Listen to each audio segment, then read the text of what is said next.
Good afternoon. And that was an amazing slide presentation and a tough act to follow, but we're going to completely change things up here. I am a faculty member at East Carolina University. I am an athletic trainer by profession. We are the people who run on the field when an athlete has an injury. And I was working at a high school many years ago for one of my staff members who I was supervising. And I ran into a problem, and I ended up many trials later with the solution. And that's the company I'm here today to tell you about, SportScale. Let's see if I can forward. Why does my screen not want to? Oh no, I am stuck. Yes, yes. What if you, yeah, perfect. Oh, what were you going to say something? Oh, I was going to say, just stop it and try to reshare and see if that works. Yeah, let's try that. Is this me? Yes. Sometimes. Okay, well, we might end up here. Let's try.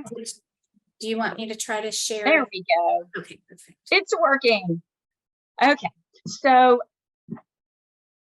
for anyone who isn't as familiar with the sports world as I might be, one of the primary risks for sport-related death is the outcome from heat-related or dehydration-related deaths.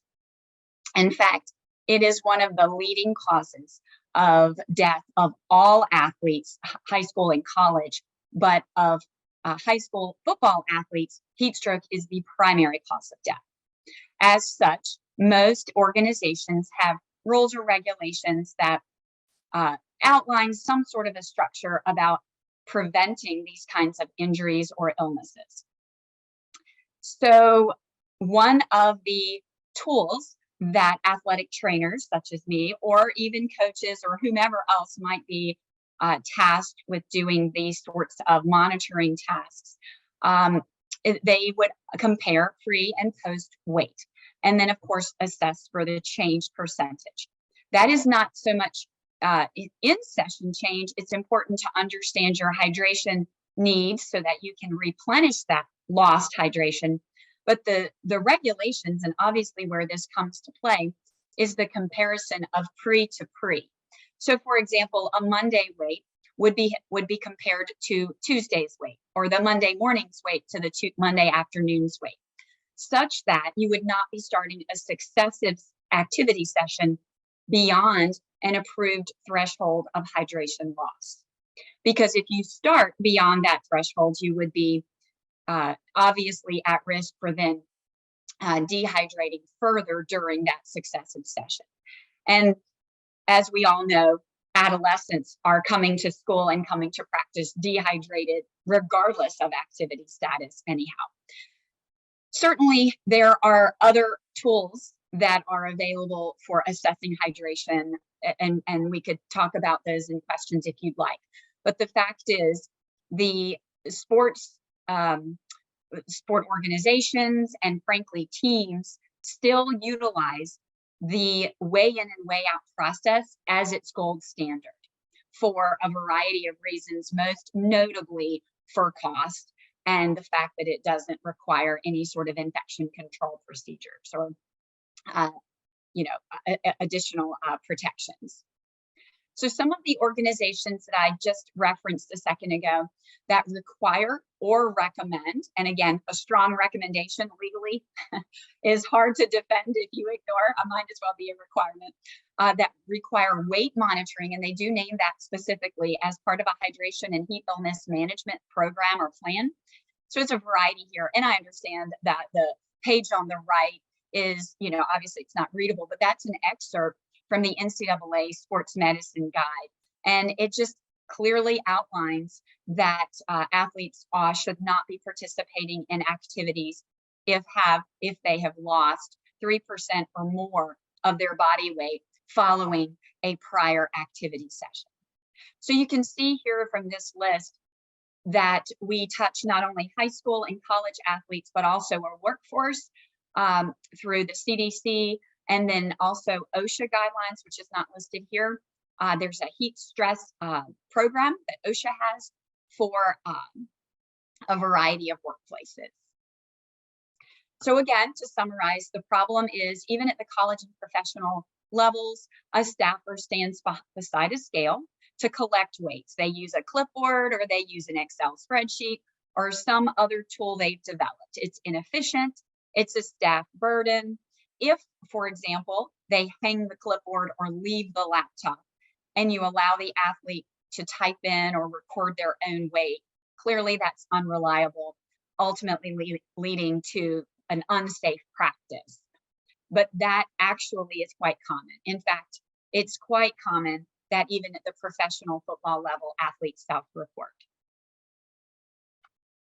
So the solution that I created is called the Sport Scale System. We earned a patent in 2015, a US utility patent, excuse me, for the integration of a body weight scale, a brain, and some sort of a biometric. And it is for the application of in an athletic setting. And so the idea is that an athlete steps on the scale, facial recognition in our current version, although we have tried other biometric tools, recognizes the athlete, the data is stored in the cloud and then drops down into either a mobile or web app. And then the athletic trainer, the coach, the whomever is interested in the weights or needs to know if an athlete can or cannot participate in practice, they can be standing, somewhere else out in the field or whatnot, and they can just review the data from their current location instead of actually having to collect the data. And so the value proposition here is that the Sport Scale System automates this repetitive process, relieving a staff burden. It enables a compliance with requirements or recommendations, certainly best practices, and it delivers better data than certainly relying on an athlete's self-report. This is our current design, and this is the face, the home screen, if you will. You can see that the athlete's face at the sort of top third of the screen. What happens when an athlete steps on is that face sort of goes around and around until it remembers that face or finds it as an alternative for persons who either aren't recognized, which there is an error that's, just like on iPhones, sometimes things don't, people don't get recognized and they use a passcode go around, or if people are uncomfortable saving that, they can use a passcode go around, which is of course saved in their athlete file. And so that's what that looks like. That's sort of the home screen the athlete gets on, and they utilize one or the other of the identification methods. And this is a picture of what the scale looks like. The scale was built specifically for athletes, and I'll just give you a little bit more detail about that in just a minute. So this, again, just sort of a glimpse of what the app looks like, the web app, this left panel. And then as you identify your athletes or you identify your teams, of course, all that data would fill the screen. And then the mobile app as this is one view of a roster.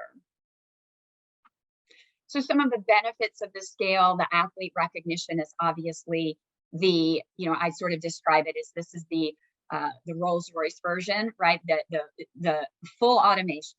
The athlete gets on and independently interacts with this scale. There is nothing like that in the market at all for this sort of an application. The platform is oversized at 24 by 24 inches so that all of our 400-pound linemen who have size 14 and 15 feet, which currently hang over the typical scale that college athletics purchases, fits them just fine, providing a quality read. It is built in actually in Virginia.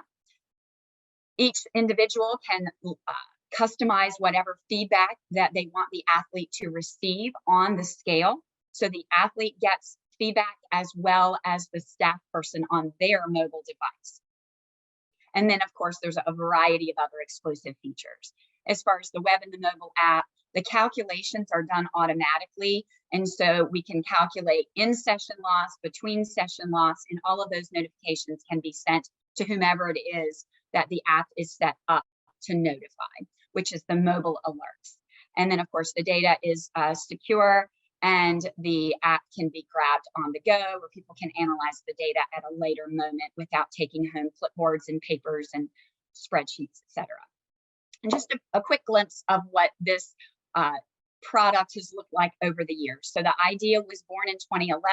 By 2015, we had the patent. In 2014, we started tinkering literally in a neighbor's garage. And you see sort of where we started, proof of concept. We were using a fingerprint reader. By 2015, I actually sold 15 of those steel fingerprint reader devices. And then 2020, we had prototypes, which really took our design where it needed to go. By 2022, we had a manufacturable ready design. However, the one-piece design continued to be problematic for breakdown and reassembly due to shipping reasons.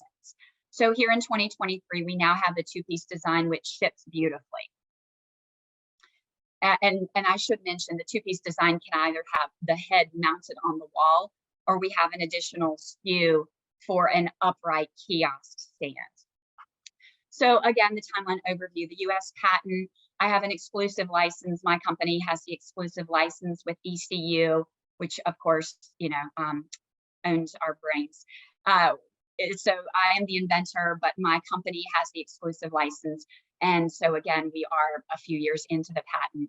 We've started getting market feedback. I started exploring who would build and who would design.